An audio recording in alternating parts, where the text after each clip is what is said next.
Matapos ang higit isang taon, hinatulang guilty sa qualified trafficking si Go Waping o mas kilala bilang si dating Bamban Tarlac City Mayor Alice Go. Sinintensyahan siya ng life imprisonment o habang buhay na pagkakabilanggo. Ang kaso, nagugat ng i-raid ng Presidential Anti-Organized Crime Commission o PAOK ang compound na ito sa Bamban Tarlac noong March 2024. Na-rescue ang daang-daang Pilipino at mga dayuhan na ayon pa sa PAOK sa pilitang pinagtatrabaho sa online scamming at pinaparusahan kapag hindi umabot sa kota. Ang ni-raid na pogo nasa compound na pagmamay-ari ng Baufulan Development Incorporated na base sa nakuha mga dokumento ng PAOK ay pagmamay-ari ito ni Alice Go. Ginawa itong commercial land at si Alice Go rin daw ang kumuha ng building permit ng mga gusali sa loob. Kasunod nito, naungkat ang tunay na pagkatao ni Alice Go sa mga pagdinig noong nakaraang taon. Paulit-ulit niyang iginigiit noon na hindi siya isang spy. Pero naglabas si Senator Win Gatchalian ng dokumento na si Alice Go ay si Go Waping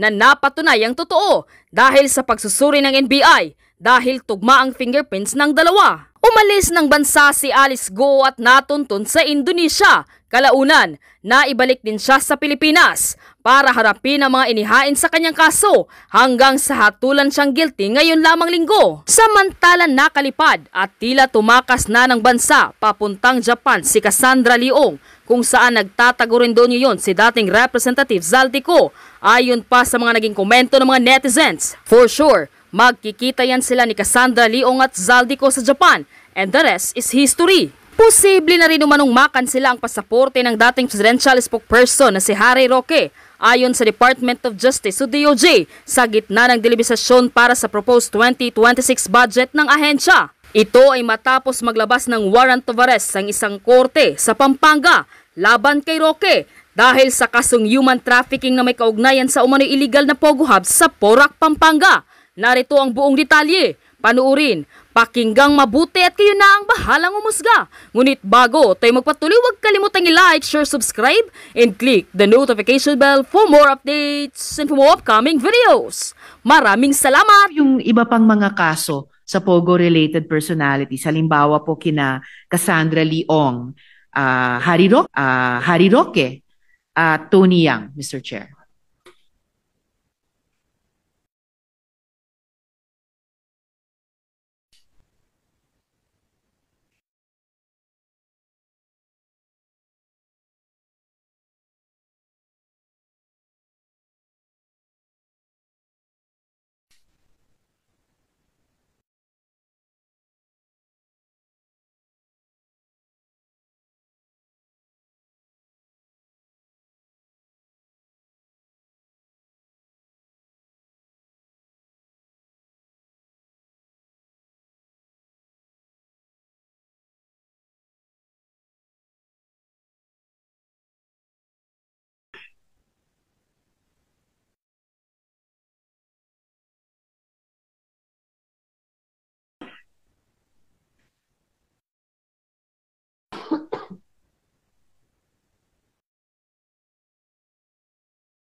Sorry for the delay, Mr. President. I was just getting an update on the case of that Porac Pogo Hub.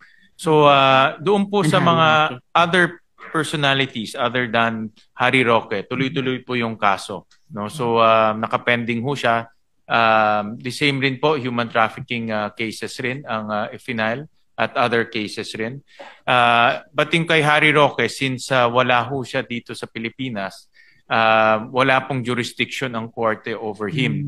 At dahil po kailangan ho siyang nandito sa Pilipinas. So yun po ay nakapending rin. no? But yung pending sa kanya ho ay hindi tumatakbo yung kaso other than compared to the other cases na tumatakbo po. May nakikita po bang solusyon, Mr. Chair? Paano i-remedy yung sitwasyon ng gobyerno kaugnay ni Harry Roque para namang pagbibigay respeto sa mga proseso natin, Mr. Chair? Yun po yung exactly tanong ko rin ho kanina, but I'll get baka ho dahil tanong nyo baka we'll get some more details. All right, Mr. Chair.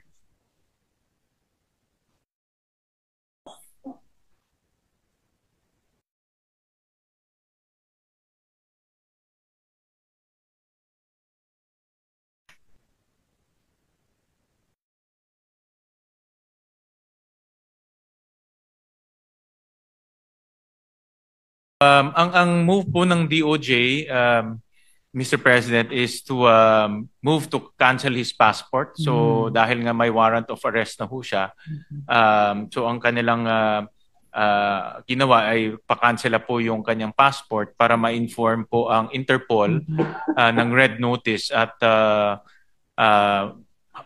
maaresto siya ng Interpol. No? Dito po papasok yung ating relasyon between the different international agencies na pwede pong umaresto sa kanya. Salamat, Mr. Chair. Para sana naman kung hindi kinakayanan ng isang officer of the bar na respetuhin ang isang warrant of arrest, isang national instrument, di magpatulong po tayo muli sa international community para naman mapaharap sa ating mga otoridad dito. I was advised by the Yes, Secretary and si Prosecutor General Faldon na a matter of time na lang po makakancel yung passport niya. Alright. Salamat po, Mr. Chair. Mga clear kasi dito, di ba? Pansinin nyo. Ha? Dapat nga may isa akong topic eh. Yung para bang lahat ng namayagpag ng panahon ni dating Pangulong Duterte para ngayon nananagot.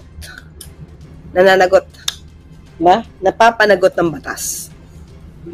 And, tandaan natin, bakit ba?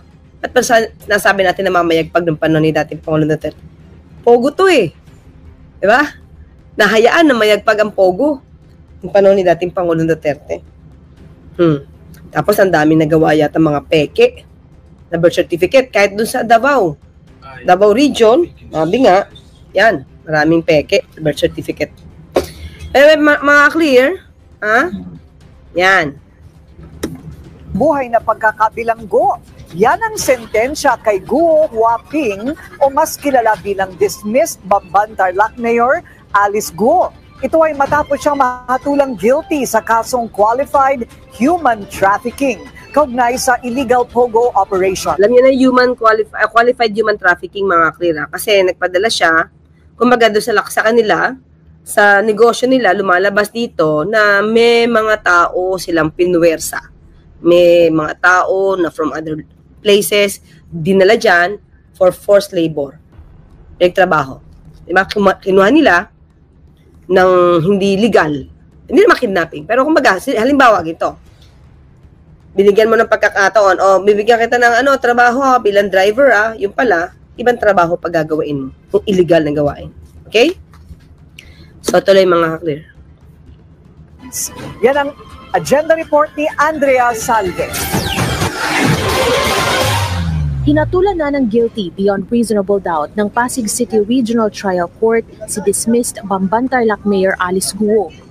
At ang 7 pa nitong co-accused sa kasong qualified human trafficking kaugnay sa illegal offshore gaming operations sa Bamban Tarlac. Sa 111-page decision ni presiding judge 112. Mukhang walang lusot. Annilyn Medes Cabelis, sinentensyahan nito ng life imprisonment sina Guo. Pinagpapiyansa ang bawat isa ng 2 milyong piso bukod pa sa pagbabayad ng danyo sa victim complainants. Iniutos din ng korte ang forfeiture ng higit 7-hectare Baofu compound na nagsilbing pugad ng illegal pogo. First time din na nag-convict ang court ng organizing under Section 4L and forfeiture of the entire Baofu compound dahil po ito yung ginamit para po makakommit ng human trafficking. 16 ang orihinal na kinasuhan ng prosekusyon. 8 lang sa mga ito ang na-convict kung saan 6 ang foreign national. ina-expect naman natin po na may mga acquittal para at ang importante po yung main players natin lahat convicted. Masaya namang tinanggap ng Presidential Anti-Organized Crime Commission. Siguro yung mga lesser ang participation or kung meron man, baka mahina, kaya hindi na convict, baka nadamay lang. Di ba? May mga ganun di ba? Na pwersa, na sumama bilang mga, let's say, cashier, secretary, di ba? Yun, baka hindi napakita yung guilt nila, kaya sabi nila may mga acquittal naman daw. Okay? Desisyon. Ang PAOK ang nanguna sa Bamban Pogo crackdown noong 2023. What we thought before as parang imposible, ngayon napatunayan natin that sa pagkakaisa ng bawat ahensya, pagtutulungan, and with all the dedication and sincerity, nothing is impossible. This is a significant victory para sa Filipino people. Dito napakita natin na talagang parehas yung hustisya dito. Regardless yan kung Filipino ka o foreigner ka. Batay sa batas, ayon kay Justice Undersecretary Nicolas T., maaari raw ma-forfeit ng Interagency Council Against Trafficking ang Baofu property. Pero maaari rin daw itong ilaan sa ibang bagay lalo may government agencies nang naunang nagpahayag ng interes dito. Sa pagtaya ng mga eksperto, pumapalo sa 6.1 billion pesos ang estimated construction cost ng mga infrastrukturang itinayo sa 7.9 hectare compound. Para sa agenda, Andrea Salve, BillionR News Channel. Manatiling nakatutok sa bilyon na. So yan, makikita nyo bakit life imprisonment? Normally, di ba? Pag yung crime na nagawa ay under the revised penal code, ang katumbas ng life imprisonment, reclusion perpetua. Yan. Kaya siya life imprisonment because yung tungkol sa human trafficking, it is a special penal code. Special penal law. So, hindi siya under the revised penal code. Kaya life imprisonment. Yun nga lang, may pagkakaiba yun, mga ka-clear. Unahin muna natin, okay, ha? Unahin muna natin. Okay? Tagumpay, Senator Risa Ontiveros. Yes, oo, tagumpay si Senator Risa. Actually, di ba, nung nag-start siya, nag-iisa lang siya dito. Until, sinamahan siya ni Sherwin Gatchalian, ni Senator Sherwin.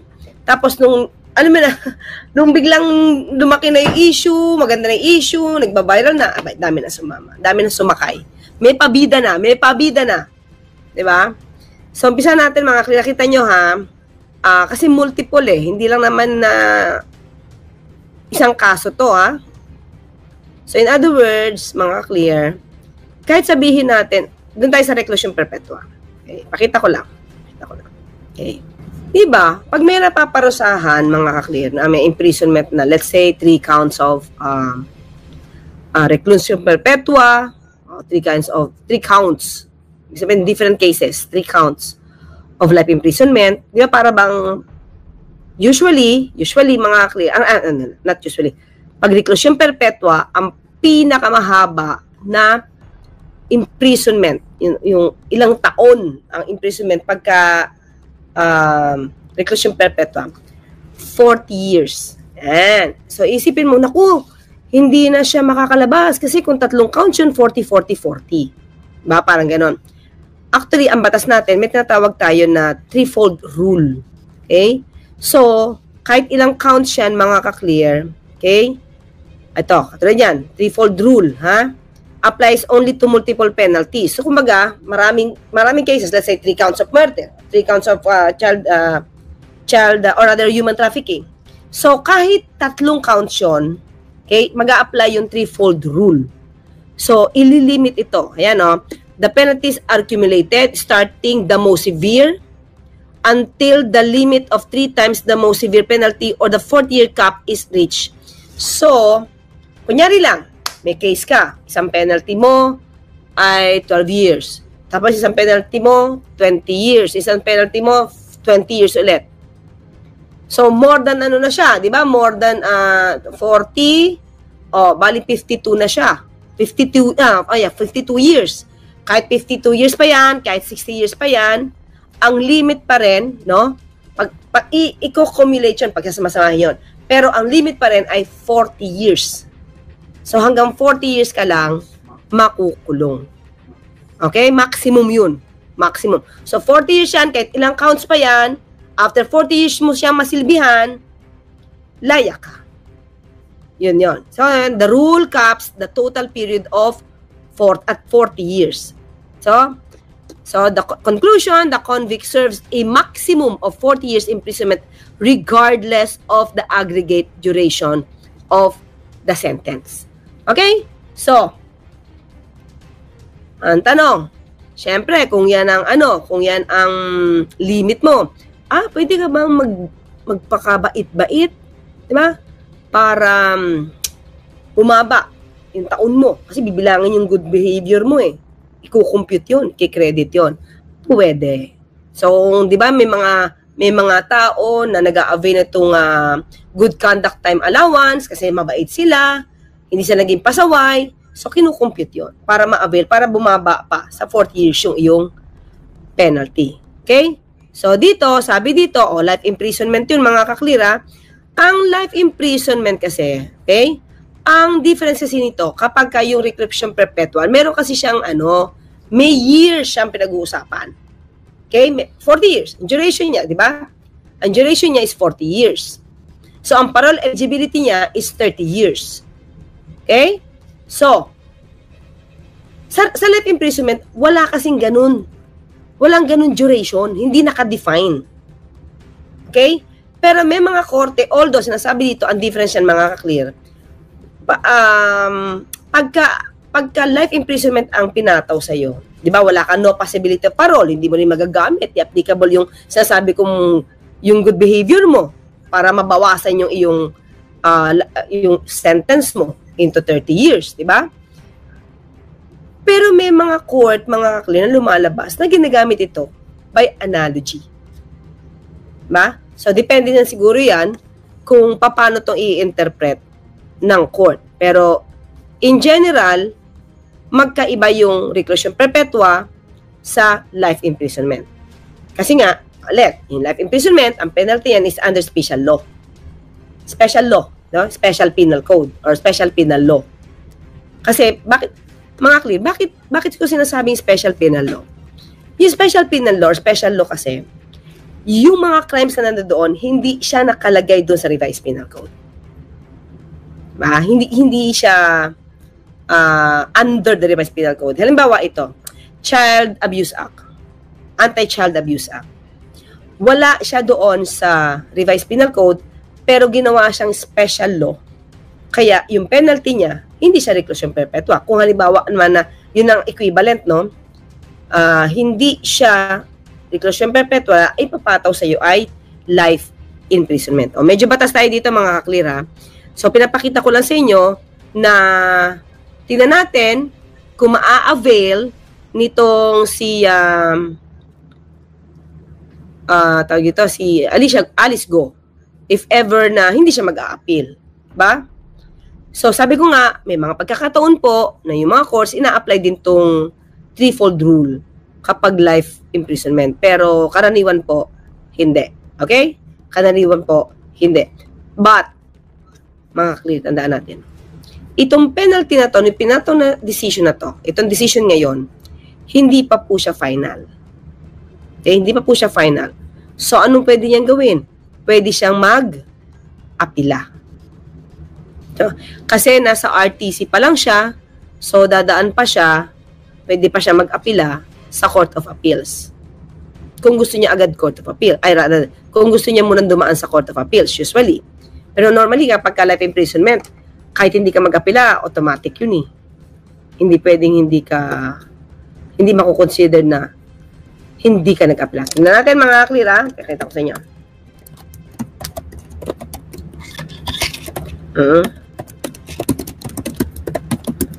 Kasi syempre naman, life imprisonment yan, nakalimutan mo mag-apila. Ayan natin. Meron ako ditong alamin. Yes. Cases where the penalty imposed is reclusion perpetua have an automatic mandatory appeal to the Supreme Court. It's often called automatic appeal. So, yun. So, mag-a-appeal na to. Kahit hindi ka siya mag-appeal, automatic appeal yan, mga kaklir, sa Supreme Court. Kasi re-reviewin yun kung tama. Kasi hindi biro ang conviction ng conviction at ang penalty mo ay reclusion perpetua o life imprisonment. So, automatic yun. Kumbaga, na-appeal na yan automatically. Yun yung tinatawag na automatic review. Re-reviewin ito ng Supreme Court. Ay, at maliit. Wait na. Ayan. Ay, sorry. Okay? So, yun yun. Yun yung batas natin, mga kaklir. So, medyo mahirap ito for her. Diba?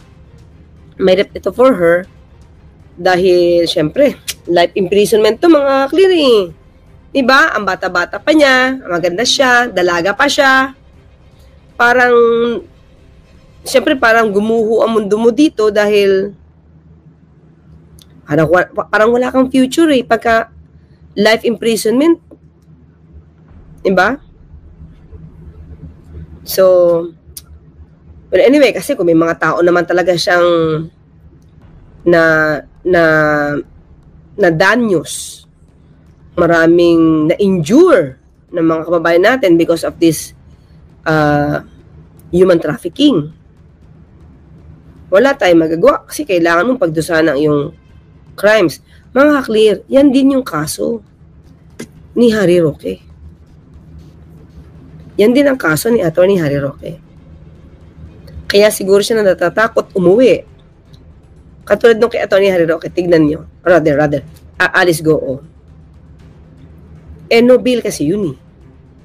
Kasi ang crime na ang penalty niya ay imprisonment, let's say, ang penalty pwedeng i-impose ay reclusion perpetua or life imprisonment, no bail agad yun. So pag dinidinig yan, hindi siya pwede makawala, nakakulong siya habang dinidinig yung kaso. Okay? So, ang mangyayari lang dyan, kung pwede kang makawala or temporary liberty, you have to file a petition for bail. Okay? Kasi mga kaklir, yung mga kaso na ang imprisonment naman ay hindi reclusion perpetua, life imprisonment, pwede pang mag-bail yun. Let's say, halimbawa, homicide.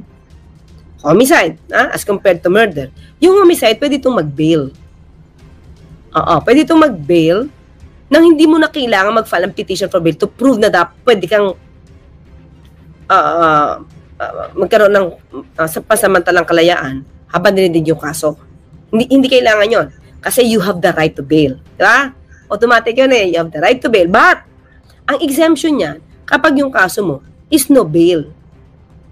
Diba? Pag no bail yung case mo, or rather yung imprisonment mo, yun nga, tulad ng reclusion perpetua, heinous crimes, mga kaklir, no bail agad yun. So, hindi automatic na meron kang karapatan na mag-bail.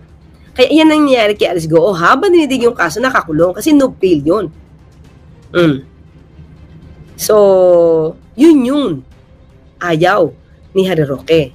Life imprisonment, they will try to appeal. Actually, Nanay Brenda Barton, sabi ko kanina, automatic appeal kasi may automatic review ang Supreme Court. Pag ganito po ang mga penalty. So, yun lang. Di ba? Mga batas lang ang pinag-aralan natin ngayon dito. Kasi nga, alam naman natin kung ano yung kaso ng qualified trafficking, qualified human trafficking, di ba? At ito nga yung parang mga pagkakataon na ikaw ay gumawa ka ng tao, tapos dinala mo, minsan ginawa mo pang pagtrabahuhin, or let's say for prostitution, yan, sexual exploitation, forced labor. Di ba, ang lumalabas doon kapag pogo, di ba hindi na nakakalabas yung mga kinuhang empleyado or inimpleyo.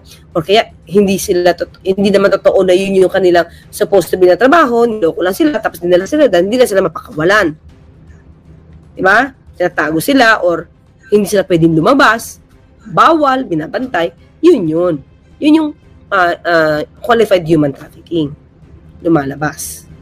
Diba? Parang ang dami nga nakita doon sa lugar nila. Diyan sa Lucky Town? Lucky South 99 ba yun? So, yun. So, yun yung naging kaso ni Alice Goo. So, siguro malaki talaga yung ebidensya. Kasi, syempre, mga kaklir, ang conviction, it should be beyond reasonable doubt. Pero, still, sabi ko nga, ito ay mayroong apila, tingnan natin, kung mapapaganda naman nila yung kanilang istorya, di ba? At mapapalabnaw nila, nasasabi nila, nagkamali ang desisyon ng RTC, o di, tingnan natin. Yan naman may pagkakataon na na-convict ka na sa baba. Ha? Kahit na-convict ka na sa trial court. Trial court kasi ito Pero pagdating sa appeal, hindi masyadong nakita. Di ba? Ang iyong liability, pwede yun ma-dismiss sa appeal. Okay, mga clear? Okay, so, sa more than 3,000 na live views, nako, pwede pa-like na po, pa-share and subscribe. Binabalik na ngayon o nire-refer na sa CA yung mga ganyan. Yes, oo, hindi na siya hierarchy kasi of jurisdiction. Oo, hindi na agad ito dinadala sa Supreme Court. They have to appeal sa Court of Appeals. Yes, meron po tayong ganyang ina-apply, hierarchy of jurisdiction muna. Kasi matatabakan yung Supreme Court agad. So, saka kung ako din naman, I rather go to CA. Muna. Kasi bakit? Kung hindi ka nagka-problema ako din sa CA, meron ka pa chance pumunta sa SC. Diba? Kasi sa CA pala, makukonvince mo na with your pleading na tama ka at you have to be considered a judge not guilty or you have to be acquitted, di mas okay. Mas okay na nandito siya kaysa China, dedo siya doon. Serpent pigeon. Diba? Pero ang tagal na dito, no? Kasi parang dito pa yata nagklase yan dito sa school, Chinese school.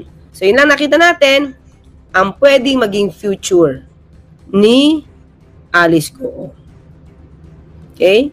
Life imprisonment, walang duration yan, but still, courts can apply kung ano yung threefold rule, diba? Na applicable sa reclusion perpetua ay kadalasan ginagamit din sa life imprisonment. Okay? Alice Goo, si Alice Goo ay convicted na. Yung Pasig Regional Trial Court ay sinintensyahan na si Alice Goo. May iba pang mga akusado kasama ni Alice Goo. Ano ba ang kaso? Ang kaso nila ay qualified human trafficking. Qualified human trafficking. Ngayon mabigat yan kasi kapag simple na human trafficking, hindi masyadong mabigat. Pero pag qualified human trafficking, mabigat yan. Ngayon, dahil mabigat na kaso yan, qualified human trafficking, kaya nga non-bailable yan non-bailable na kaso yan, qualified human trafficking. Kaya yung sentensya sa kanya, reclusion perpetua. Ibig sabihin, makukulong ka ng mga lampas 40 taon. Halos diyan ka na mamamatay, ang pagtanda mo diyan ka na hanggang mamatay ka na siguro diyan sa sa kulungan. Kaya yan ang nakuha ni Alice Goo ng iba pa niyang mga co-accused. Bakit anong nangyari sa qualified human trafficking?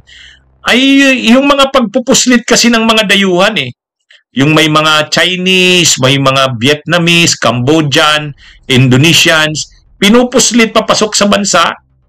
Mga peking passports, peking visa. Wala ngang visa wala ngang work permits pinapalusot sa custom, ay pinapalusot sa immigration. Tapos pagdating dito sa Pilipinas, ginawang parang mga alipin. Nagtatrabaho sa mga pugo, yung mga dayuhan.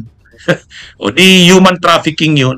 At qualified na human trafficking, kaya no bail. Kaya konektado yan dyan sa mga illegal na pugo. Yung mga illegal na pugo. Actually, legal nga yung pugo nila.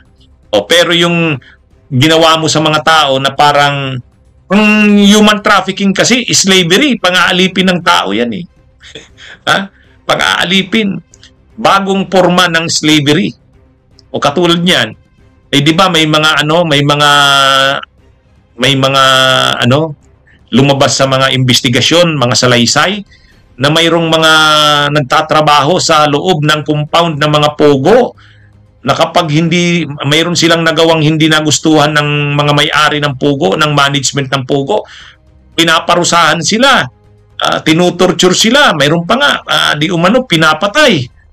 Yun, qualified human trafficking. Umabot na sa ganung punto, no? Pinagpapatrabaho mo na parang alipin, kahit pa sabihin mong sinasahuran mo, pero alipin naman ang trato mo, hindi na sa tao. Kaya human trafficking. Pinupuslit yan, pinapalusot yan sa immigration. Kaya nga nagbabribe sa mga immigration officials para doon. Yan yon, qualified human trafficking. Tandaan natin, yan din yung kaso ni Kibuloy. Qualified human trafficking. Qualified human trafficking din kay Kibuloy. Paano naman yung qualified human trafficking? Di ba parang nag-alipin din si Kibuloy ng mga bata, kababaihan? Paano niya inalipin? Inalipin sa pinagpapalimos. Ginawang parang mga yung iba pati slaves nga di ba? In-engage niya sa sa na mga kalaswaan. Ang gamit niya lang na rason anak siya ng Diyos. Kaya parang ginamit yung relihiyon para maging masunurin kahit sa kanyang mga kalaswaan. Yun, rin yun, human trafficking. At qualified dahil mga bata, Kaya si Kibuloy, ang kaso niya rin, qualified human trafficking. Hindi nga lang Pogo. Ngayon, si Harry Roque, yan din ang kaso. Qualified human trafficking din. Qualified human trafficking din ang kaso ni Roque. Kaya, bakit naman siya qualified human trafficking? Kung si Alice Guo ay sa kung si Alice Guo ay sa Bamban Tarlac, yung si si Roque doon sa Pampanga. Sa Pampanga yon, yung kaila Cassandra Leong, yun ang kasama niya doon. Actually, konektado naman yan. Kaya lang, mas doon kay Cassandra Leong na-involve si Harry Roque. Kung saan doon sa compound ng Pogo nila Cassandra Leong, doon pinatira ni Harry Roque yung kanyang niya ba yon? Staff niya daw. Di ba? Doon yung pinatira. Kaya doon na involve si Roque. Kaya ang kaso rin ni Roque, qualified human trafficking din. Qualified human trafficking din ang kaso ni Roque. May warrant of arrest na siya. No bail din. Kaya ibig sabihin, pag na-deny yung kanyang political asylum doon sa the Netherlands, wala na siyang pupuntahan. Na siya, ibabalik na siya sa Pilipinas. At pag nakabalik siya sa Pilipinas, makukulong siya, walang piyansa. Kasi qualified human trafficking din Ganon din ang ginawa. Yung nangyari kay Alice Guo, yun din ang ginawa ng nila Cassandra Leong doon sa isa pang compound ng malaking compound din yon ng Pogo rin. Ganon din ang mga tao rin, mga Chinese, mga Cambodian na mga pinagtrabaho ang ginawang alipin. Kaya qualified human trafficking. Doon din na-involve si Roque. Doon na-involve. Nagpapalusot siya na hindi siya doon involved. Pero napakatibay ng ebidensya laban sa kanya. Kaya ang mangyayari,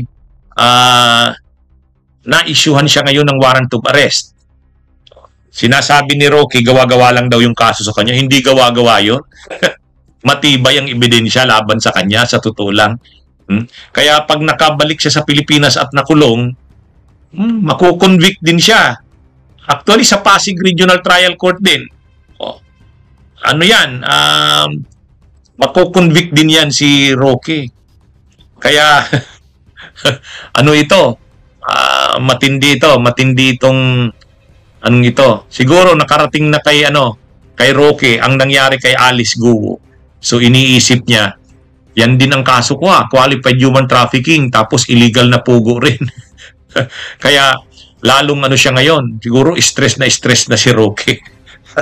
Na nga daw nagagrabe na ng gastos dun sa Netherlands. So tapos hindi niya pa makapiling ang kanyang mga pamilya. Kaya nasira ang buhay ni Roque dito sa pagsama niya sa Duterte. Nasira. O tapos ngayon may kaso pa siya. Non-bailable pa. Qualified human trafficking. At yung mga unang nakasuhan tulad nito nila Alice Guo na convict na. O reclusion perpetual. Ano yan halos habang buhay na pagkakabilanggo yan. 40 years. Yan ang kakaharapin din ni Roque. Ano ito? Dapat bang kabahan? Dapat bang maging worried itong si Harry Roque dahil dito sa pagkakakonvict kay Alice Guo, baka apekto ito sa kanyang aplikasyon for a political asylum? Ano po ba tingin ninyo? Dalawang bagay ang pwede natin, dalawang anggulo ang pwede natin tignan. And ibibigay na natin kay Attorney Roque na walang direct effect itong conviction ni Alice Guo sa kanyang kaso dito sa Pilipinas, sa kanyang asylum claim sa Netherlands. Pero meron ba itong mga indirect effect sa kabilang banda? Ang sagot dito ay meron.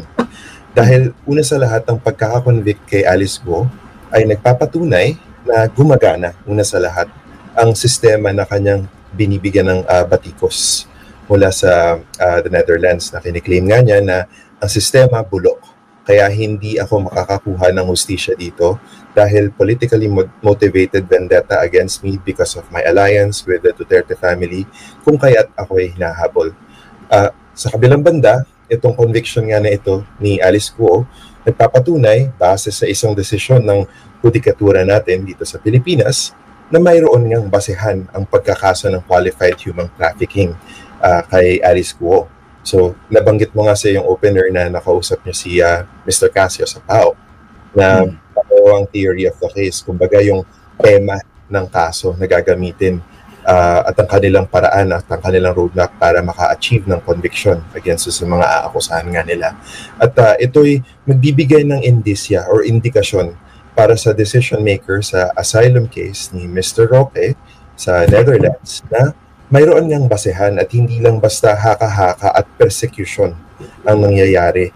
At dahil nga actually sa kanyang posisyon dati sa gobyerno na napag-usapan na natin before, nakaka-apekto-apekto. Oo, actually. Kasi una sa lahat, yung level of involvement niya dun sa mga pangyayari noon sa Pilipinas na merong involvement pati sa akusasyon ng crimes against humanity nga dun sa kanilang principal. Halimbawa na nakakulong na nga ngayon sa Netherlands na naghihintay ng kanyang trial, meron po tayong exclusion kasi sa Convention on Refugees. Dun pa lang sa first article under paragraph F na sinasabi, ito po ang definisyon ng mga refugees na covered ng convention na kung saan basehan nga ng pag-claim nga niya ng asylum. Ngunit, sa kabilang banda, according to paragraph F, hindi po saklaw ng convention na ito ang mga tao na involved in crimes against humanity at merong mga pending legitimate cases, lalo na yung mga cases of grave importance to the United Nations. Siguro at huling banda lang doon Christian, huwag natin kakalimutan na isa sa pinakamalaking form of transnational crime na nilalabanan ng United Nations ay ang human trafficking. At kung merong isa nag-a-apply ng asylum pero ang kinakaharap na kaso dun sa bansang kanyang gustong iwasan o takasan ay human trafficking, baka may tulog, no? Pero dito, ang tanong ko, dahil nag-a-apply siya ng asylum sa the Netherlands, pwede bang mag-take notice ng Dutch government itong kaso na ito? At least yung conviction nitong kay Alice Guo para at least mas maunawaan kung gaano ba talaga kalalim yung akusasyon in relation to that case. Or can anyone, a private individual, submit a copy? O, ito yung conviction kay Alice Guo, same case theory, baka gusto nyo silipin dahil merong isang Harry Roque na nag-a-apply ng political asylum. Dalawang banda yan. Una sa lahat, tignan natin sa bahagi ng embahada ng Netherlands at ang mga representante ng European Union at European Commission dito sa Maynila. Hindi po sila bulag at hindi po sila natutulog. Their eyes are wide open. Alam po nila yung mga goings on in the Philippines. And parati po sila nakakakuha ng briefing sa mga eksperto dito sa Pilipinas. Kasama na yung regular mo dyan, si Sen Edu, na laging ibibigay ng mga briefing nga sa mga si Edu Manzanas. Yes, exactly. Si Edu Manzanas pala, sorry. Yun nga, so hindi sila bulag hindi rin sila bingi, pinakikinggan nila ito, at ang iba sa kanila, karamihan sa kanila in fact, ay very proactive. May mga officers na in charge to gather information, they're put into briefs, and they're reported back to their home base, back into their ministries of foreign affairs. At hindi ako magugulat na sa ngayong araw na ito na lumabas nga ang desisyon laban kay Alice Guo, ay maaaring pati ang desisyon na ito ay na-transmit na rin sa home base nila sa Netherlands in order to actually trickle it down to the government. At kasama na rin yan yung IND. Oh, yun yung Lucon, merong nag-forward nitong court decision dito sa kaso ni Alice Guo. So, how do you think the Dutch government would look at it? Kasi napag-usapan na rin natin ito dati. Ang proseso kasi ng asylum claims, hindi po ito pure judicial matter. Po ay quasi-judicial, at ang decision maker ay mayroong kapangyarihan on their own abilities, yung motu proprio nga na tinatawag natin, na maghanap ng sariling ebidensya na related dun sa kaso na kanilang pinakikinggan. Ito pa ay tawag dito ay inquisitorial powers. Pangalawa, ito po ay tinatawag nating extrinsic evidence. May karapatan si Attorney Roque na questionin ang ebidensya na nagagamitin ng decision maker sa kanyang kaso. Obviously, that's your absolute right in a fair trial or a fair hearing. In this particular case, tingin ko may hirapan siya na labanan yung credibility ng yung punto nga niya na ina-attack niya yung credibility ng proseso sa Pilipinas, gawa nga na kitang-kita na kinalatis ang mga ebidensya.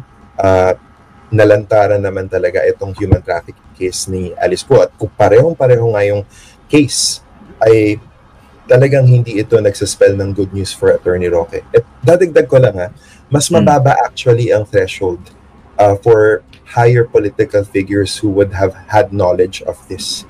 So yung pati yung pagiging abogado niya, yung role niya as abogado sa isang organization that was involved allegedly with these acts of human trafficking, in his particular case, at least wala pa kasing conviction din, maaaring magamit ito against him na kahit na hindi beyond reasonable doubt ang